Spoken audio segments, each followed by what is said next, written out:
제가 봉독하겠습니다. 너희는 세상의 소금이니 소금이 만일 그 맛을 잃으면 무엇으로 짜게 하리요?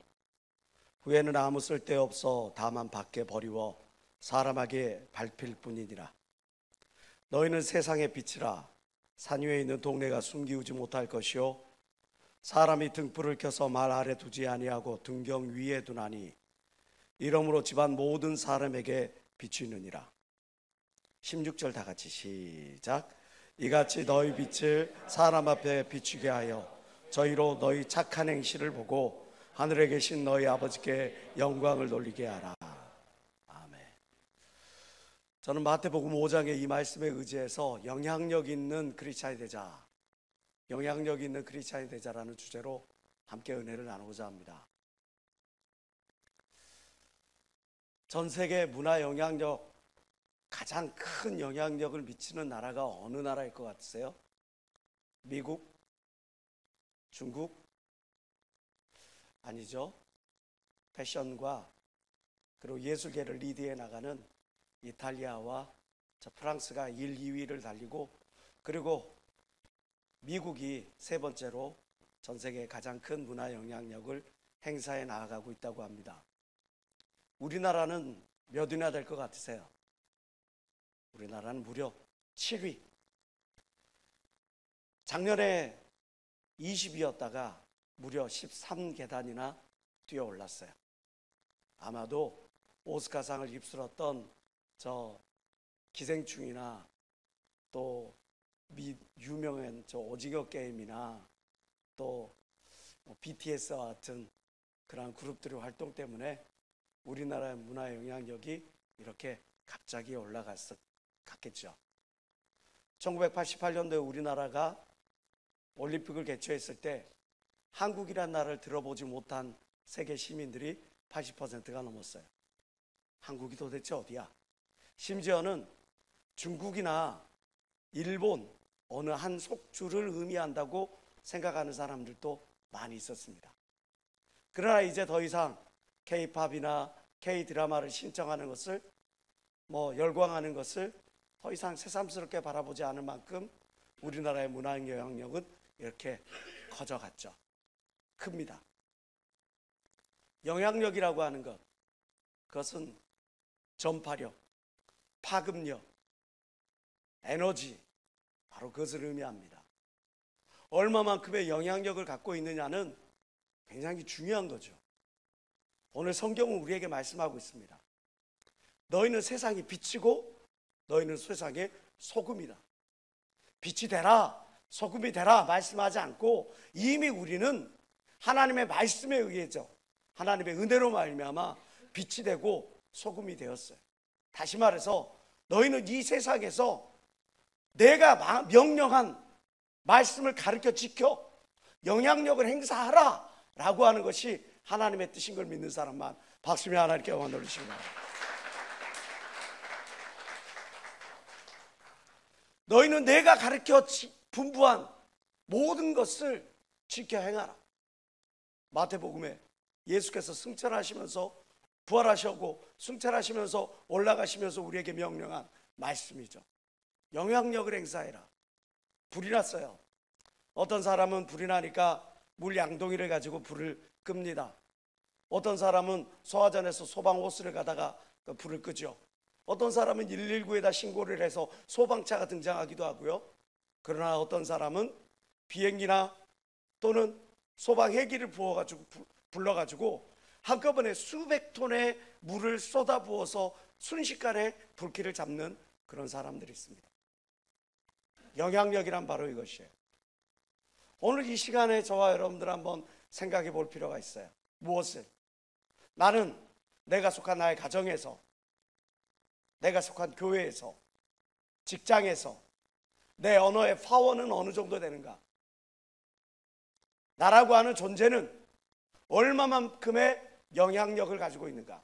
또 하나, 나의 영향력이라고 하는 것은 과연 내가 속한 조직에서 얼마만큼 긍정적인 파워와 긍정적인 에너지를 갖고 있는가? 아니면 부패시키고 오염시키고 타락시키고 있는가? 우리가 잘 알고 있는 2012년 런던 올림픽의 이 사건 기억하시죠? 피드 위에 올라와서 하염없이 눈물을 흘리고 있는 이 선수는 바로 신아람 선수입니다. 여차 에페 펜싱 준결승전에 나아갔어요. 월등한 점수차로 리드를 점하고 있는 상황인데 마지막 1초를 남겨놓고 도무지 그 1초가 끝나지가 않는 거예요. 상대방에게 유리한 점수를 주기 위해서 끝까지 그 1초는 30초를 넘기고 1분을 넘기고 2분을 넘기고 몇 분을 넘겨도 그 1초의 시간은 변하지가 않았어요. 결국 게임은 갈탕당하고 신아람 선수는 피드 위에서 눈물을 흘리면서 자기의 무고를 주장하지만 그 무고는 그냥 무시당하고 말았어요. 4년간의 피와 땀방울을 흘리면서 훈련했던 그 모든 것들을 힘이 없으니까 농락당하고 빼앗기고 만 거죠. 2년 있다가 2014년 소치 올림픽에서는 우리 김연아 선수가 그러한 수모를 당했습니다. 우리나라에서 이야기하는 게 아니에요. 그 경기를 중계하고 있던 해설진들과 그리고 외국의 언론들 모두가 소토니코바에게 김연아는 금메달을 빼앗겼다. 값지는 메달이었다. 시상대 위에서 이렇게 해맑게 웃고 있는 김연아 선수지만 그 마음은 어떻을까요? 모두가 힘이 없으니까 빼앗기는 겁니다. 우리나라가 왜 일제에게 그렇게 크나큰 수모를 겪어야만 했습니까? 힘이 없어서 그래요. 931 치욕스러운 숫자. 우리나라 반만년 역사가 계속 931번이나 끊임없이 외세에 의해서 침략을 당해야 됐던 그 931번의 침략의 숫자. 힘이 없으니까 당하는 겁니다. 힘이 없으니까 무시당하는 겁니다. 힘이 없으니까 그 모든 것들을 바꿔나갈 수가 없는 겁니다. 불공정을 공정으로 바뀌기를 원하고 비상식을 상식으로 바꿔나갈 수 있으려면 힘을 갖춰야 합니다. 그렇습니다. 우리가 영향력을 소유하면 소유할수록 더 많은 일들을 할 수 있는 걸 믿는 사람만 박수며 하나님께 언도를 주시기 바랍니다.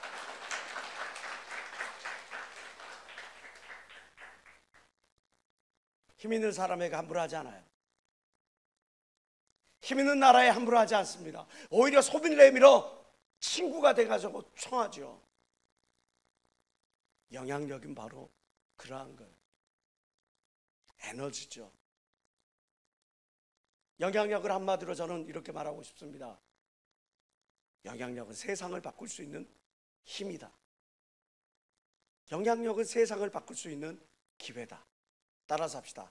영향력은 세상을 바꿀 수 있는 힘이다. 영향력은 세상을 바꿀 수 있는 기회다. 그럼 지금 나는 얼마만큼의 영향력을 갖고 있고 세상을 바꿀 수 있는 얼마만큼의 기회를 소유하고 있는지 오늘 성경은 우리에게 이야기를 합니다. 너희가 영향력 있는 크리스찬이 되기를 원하느냐? 그러면 두 가지 전제 조건을 너희가 반드시 갖추어야 한다.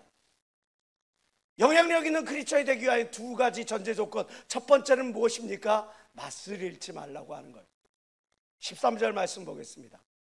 너희는 세상의 소금이니 소금이 만일 그 맛을 잃으면 무엇으로 짜게 하리요? 후에는 아무 쓸데없어 다만 밖에 버리워 사람에게 밟힐 뿐이니라.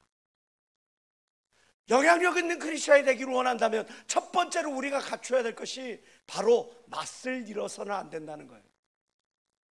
옛말에 이런 말 있죠. 소금에도 곰팡이 핀다.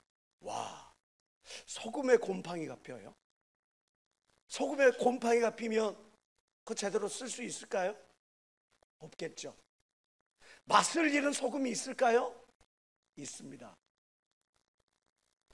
우리나라야 바닷물을 끌어와서 염전에다 가두고 이렇게 햇빛에 의해서 바람에 의해서 소금을 만들고, 어느 나라는 그 불을 떼 가지고 그렇게 해가지고 소금을 만들지만 오늘 성경이 중심되고 있는 저 사해바다에는요, 소금 광산이 있어요.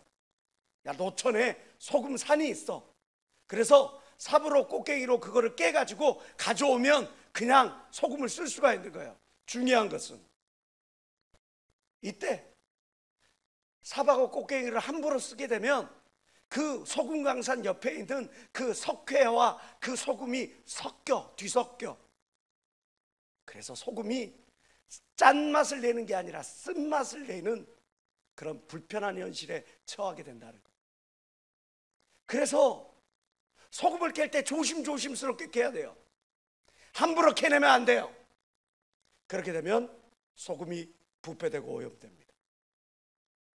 소금이 만일 맛을 잃으면, 다시 말하면 소금이 만일 맛을 다른 것과 함께 이렇게 섞여가지고 제대로 된 맛, 짠맛이 아닌 쓴맛을 갖추게 된다면, 부패된다면, 오염된다면 이라고 하는 뜻이겠죠. 우리 썩은 물고기, 썩은 고기에 관심 두는 사람 있습니까? 없습니다. 썩은 고기에 관심 두는 것은 오직 하이나 뿐이에요. 썩은 심령, 썩은 언어, 썩은 신앙을 갖고 있는 사람 관심 갖고 있는 것은 오직 마귀뿐이에요.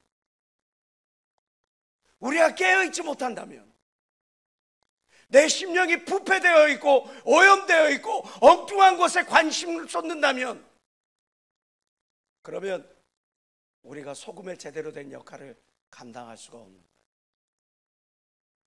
그러면 밖에 버리고 사람에게 밟힐 뿐입니다. 우리가 영향력을 갖추기 전에 우리가 먼저 알아야 할 것이 있어요. 우리가 갖춘 힘이 과연 얼마만큼 온전한가예요.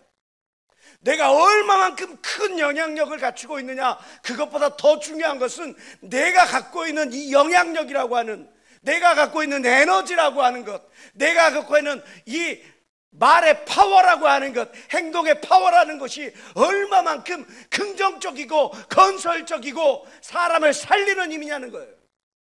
반대로 내가 갖고 있는 이 말이라고 하는 것, 내가 갖고 있는 행동이라고 하는 것이 사람을 피곤하게 만들고 짜증나게 만들고 분노하게 만들고 갈갈이 찢어 헤쳐놓게 만든다면 그러한 영향력은 있어서는 안 될 영향력이라는 거예요.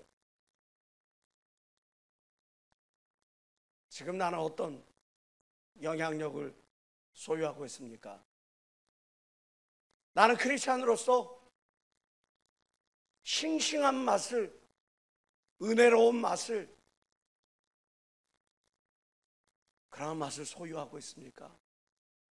짠맛 고유의 그대로를 소유하고 있습니까? 아니면 거기에 다른 어떤 잡다한 것이 섞여 있습니까? 소금의 3대 효과가 있죠. 효능이 있어요. 우리가 잘 아는 것처럼 조미료 역할도 합니다. 방부제 역할도 하지만 또 하나 중요한 역할이 바로 결빙 방지제. 우리가 보면 거기 겨울에 눈 올 때 소금 뿌리고 여기 길이 얼어 있으면 소금 뿌려가지고 그 얼음을 녹이잖아요. 그런 것처럼 녹이는 역할을 해요. 성경에서 말하는 이 소금도 녹이는 역할을 합니다.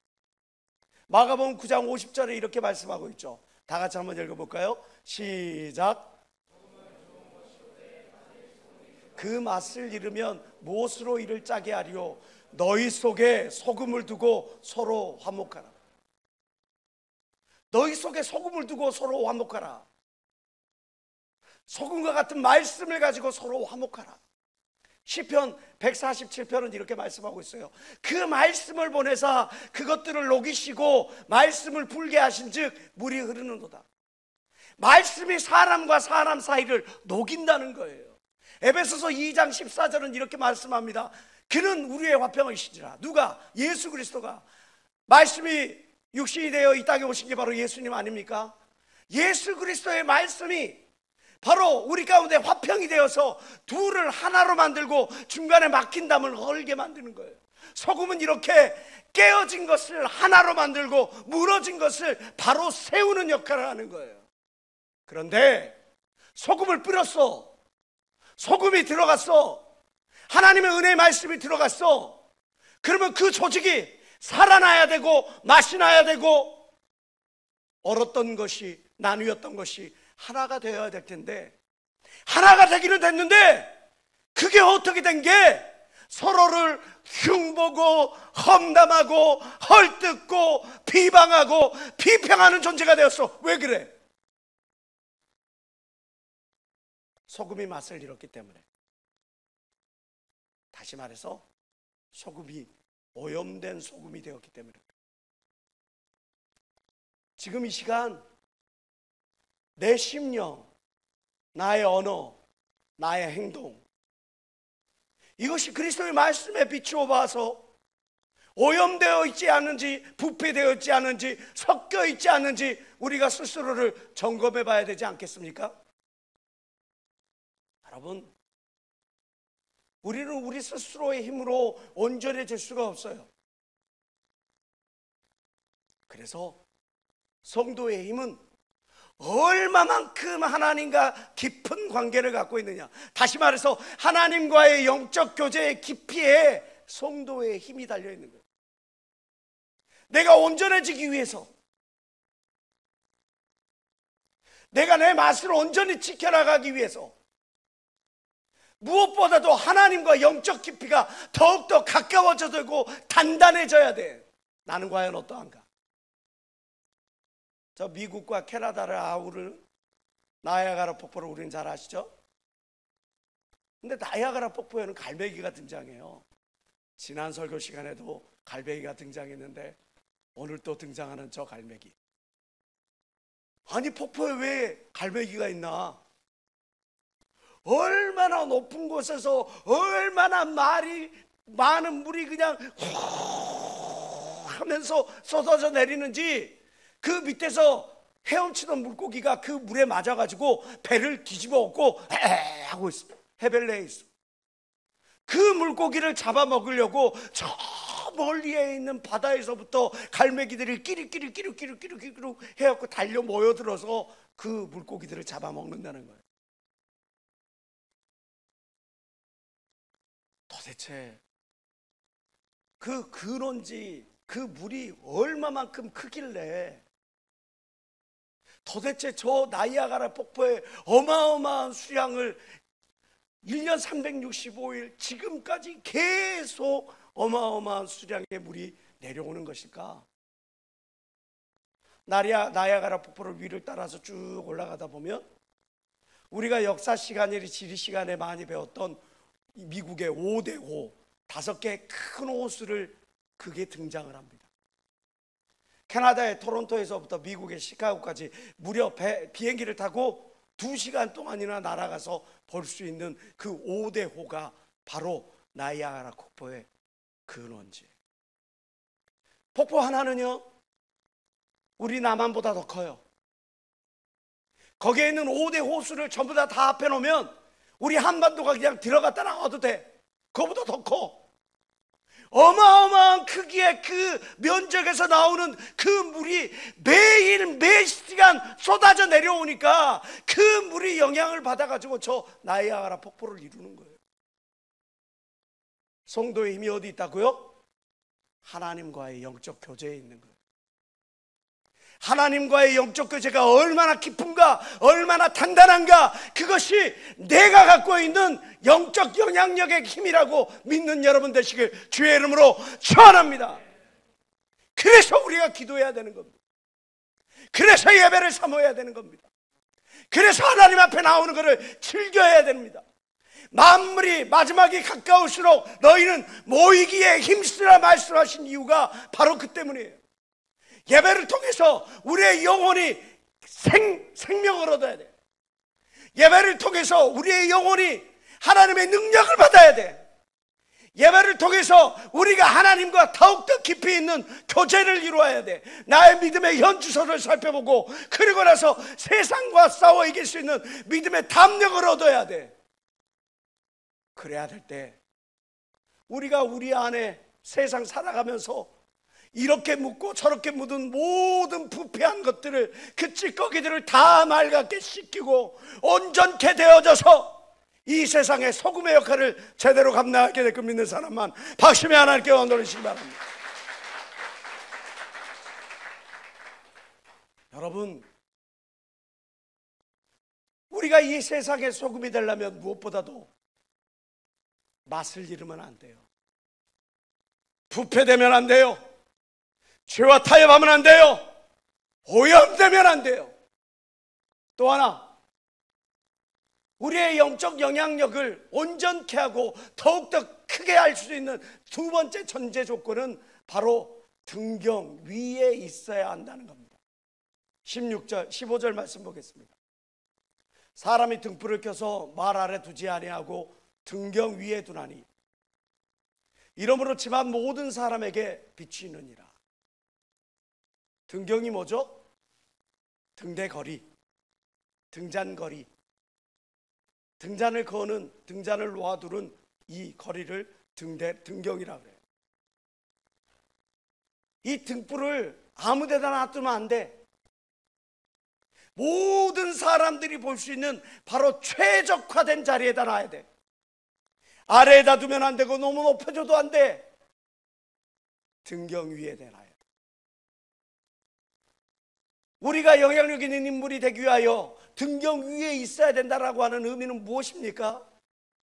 내게 주어진 자리에서, 내게 맡겨진 자리에서 최선을 다해야 된다는 겁니다. 사람은 하나님이 하나님의 계획에 의해서 적확하게 만드셨어요. 믿으시면 아멘 합시다. 하나님, 나는 왜 이렇게 생겼을까요? 하나님, 왜 나는 이런 모습일까요?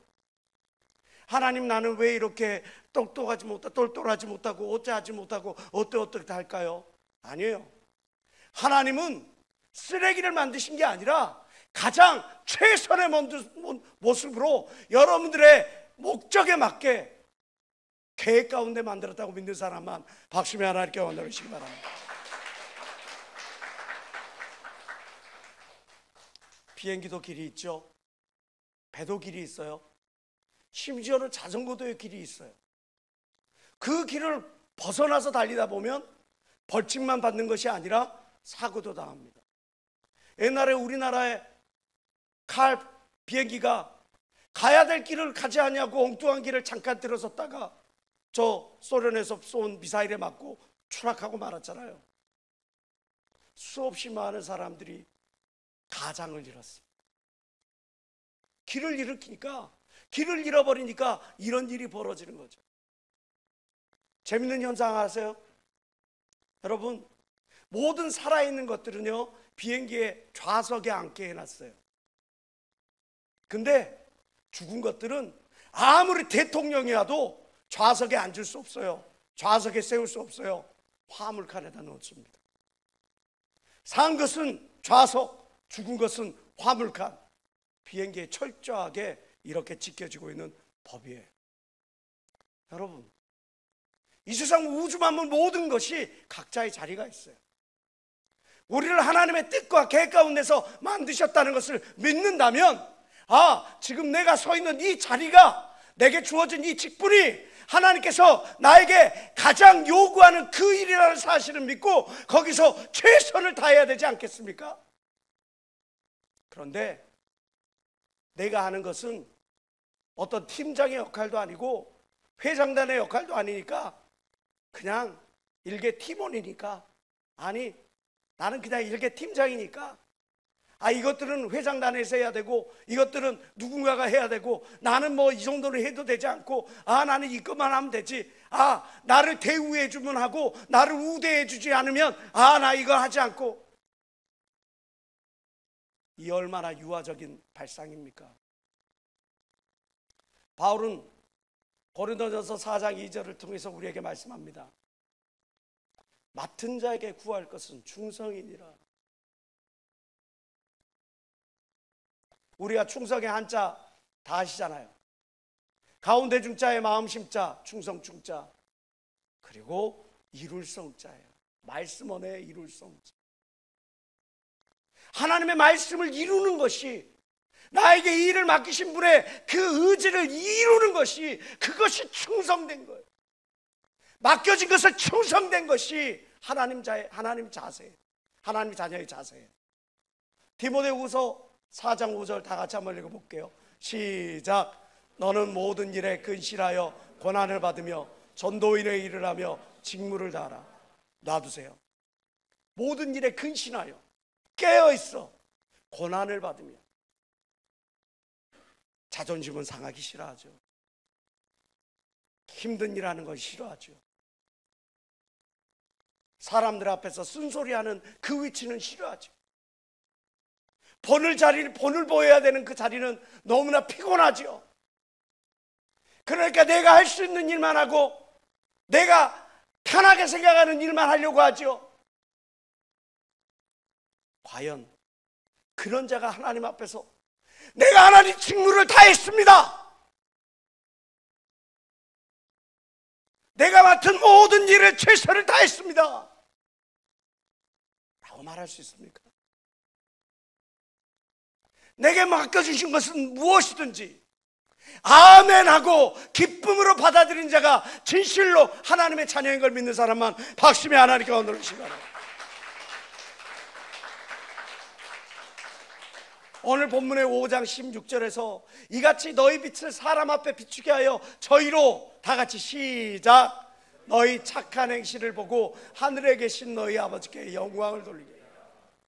하늘에 계신 우리 아버지께 영광 돌리는 것이 나의 삶의 최우선순위가 되어야 되고 나의 삶의 최종 목표가 되어야 되지 않겠습니까? 이것이 우리의 삶의 우선순위, 우리의 삶의 최종 목표.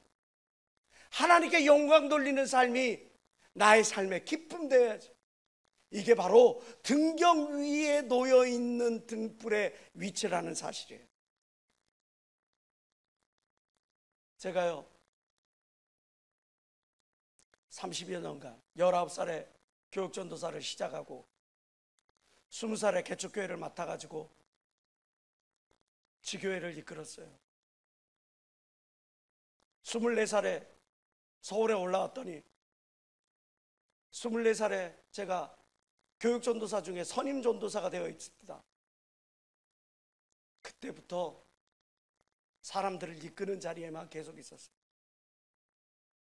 책임은 내가 다 지고 공은 다른 사람들에게 다 나눠주고, 그것이 나의 목토가 돼서 욕먹을 자리에는 나아가서 죄송합니다, 제가 책임지겠습니다, 책임질 자리에는 제가 앞서 나갔고 결코 그 누군가를 앞으로 세워보지 않고, 그리고 모든 일들을 이끌어왔어요. 지금까지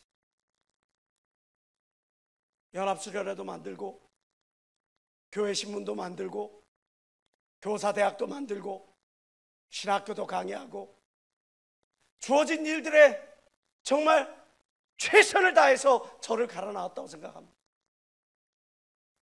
그때마다 수없이 많이 힘든 일들이 있었어요. 선택 하나하나가 너무나 힘들었어요. 사람들한테 손가락질 받을 때도 많았고요, 뒷담화의 대상이 될 때도 있었어요. 그때 제 마음을 붙잡아줬던 한시 하나가 있습니다. 답설 야준거, 눈 덮인 산을 걸어갈지라도 불수호란해 결코 그 걸음을 흐트러뜨리지 마라. 금일 아적행, 금일 아행적. 오늘 나의 이 모든 걸음, 모든 행적은 수작 후인적, 나를 따르는 뒷사람의 이정표가 될 것이다.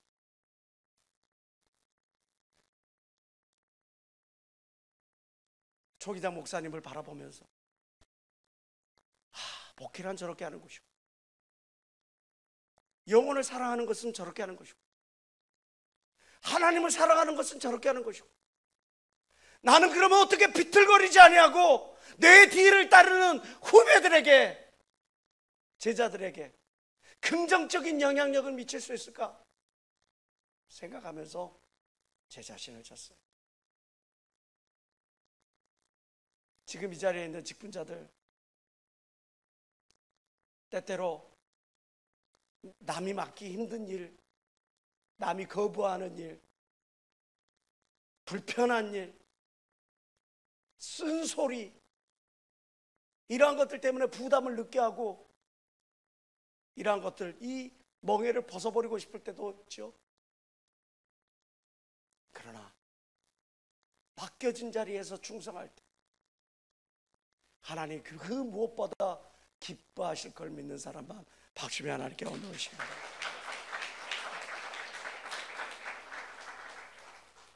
제가 믿는 한 가지가 있어요. 내가 해야 할 일을 집중한다면 언젠가 내가 하고 싶은 일을 할 때가 있을 것이다. 내가 지금 이 자리가 불편하다고 외면하면 나는 평생 하나님 앞에 떳떳하지 못할 것이다. 디모데후서 4장 7절과 8절에서 사도 바울은 이렇게 이야기를 합니다. 내가 선한 싸움을 싸우고 나의 달려갈 길을 마치고 믿음을 지켰으니 이제 후로는 나를 위하여 의의 면류관이 예비되었으므로 주 곧 의로우신 재판장이 그날은 내게 주실 것이니 나에게만 아니라 주의 나타나심을 사모하는 여러분 모두에게도 동일한 축복을 주실 걸 믿는 사람만 박수며 하나님께 온누리십니다.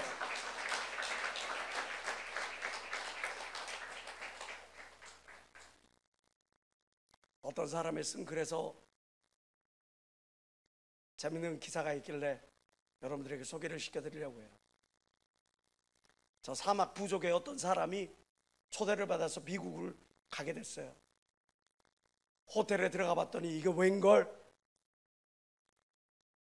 거기에 있는 직원이 가르쳐준 대로 수도꼭지를 열었더니 찬물이 나오고 더운 물이 나오고 그 물이 콸콸콸콸 쏟아져. 자기 지방에서는 그 물이 너무나 귀한데 여기서는 수도꼭지만 열면 나오고 닫으면 잠겨져. 그러니까 이 사람이 관광을 가자는데도 관광을 안 가. 어디 견학을 가자 그랬는데 견학도 안 가. 하루 종일 호텔에 붙어가지고 뭐를 하냐? 자그마한 줄자를 가지고 그 포크 나이프를 가지고 그 수도꼭지를 썰고 있는 거예요. 탁 썰고 있는 거예요. 왜 썰어? 대박 사업 아이템을 발견한 거예요.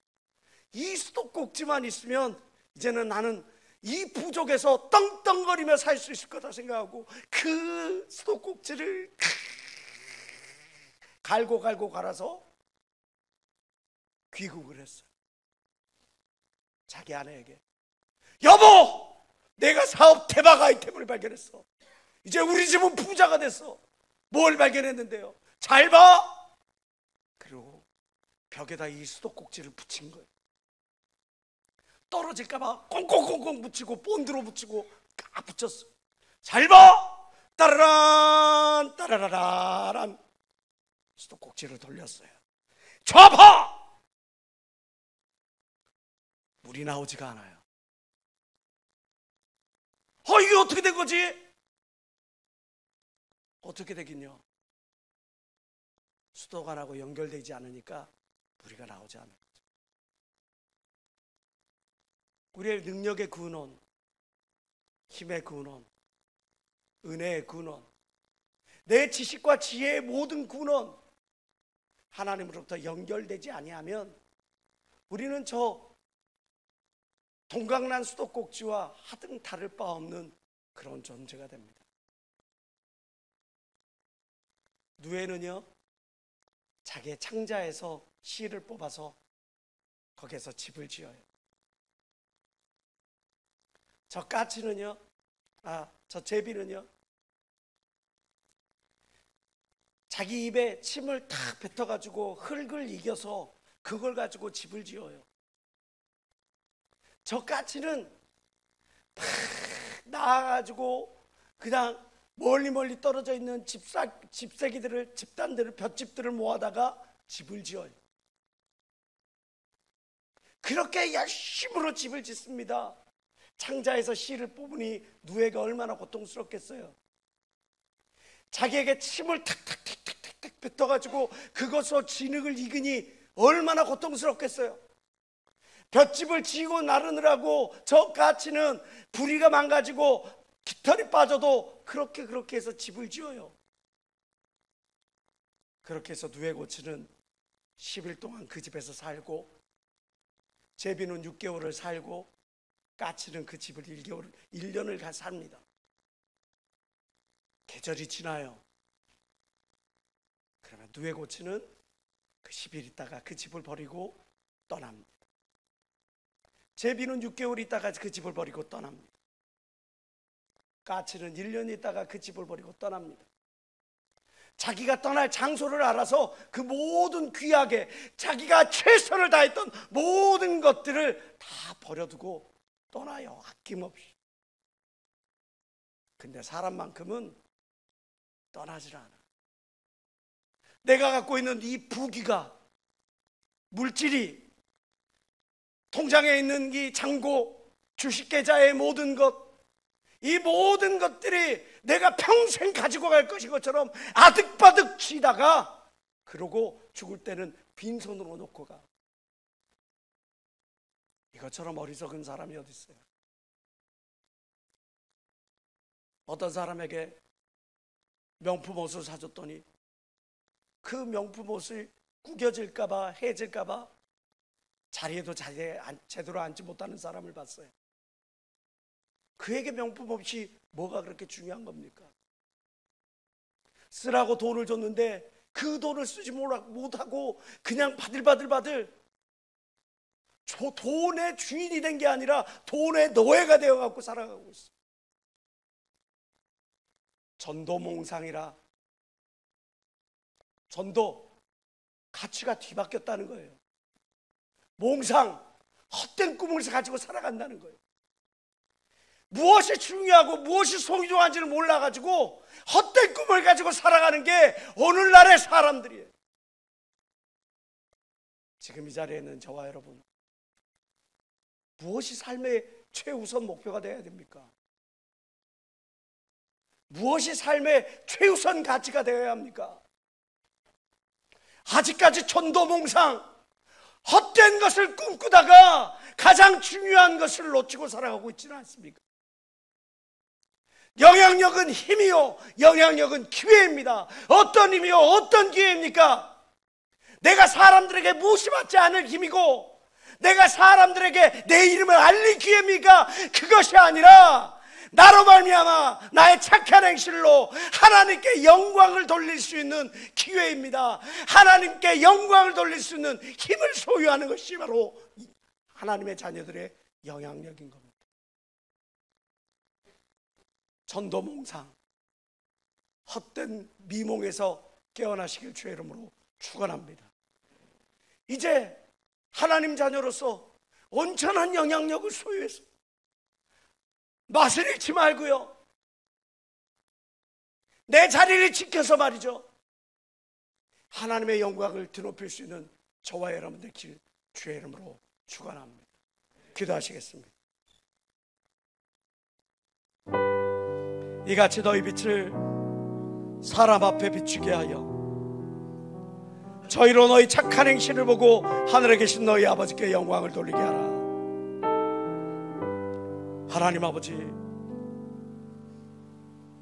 이 세상 버려두고 갈 그러한 것들이 내 삶의 목적이 되고 가장 소중한 가치가 되어 전도몽상, 정말 헛된 꿈을 꾸며 살아가는 어리석은 인생들이 이 자리에 없기를 간절히 바랍니다.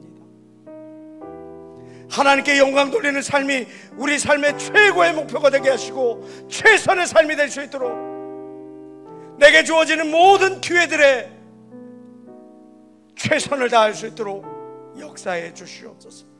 이 시간 주여 삼사 통소로 기도합니다. 주여, 주여,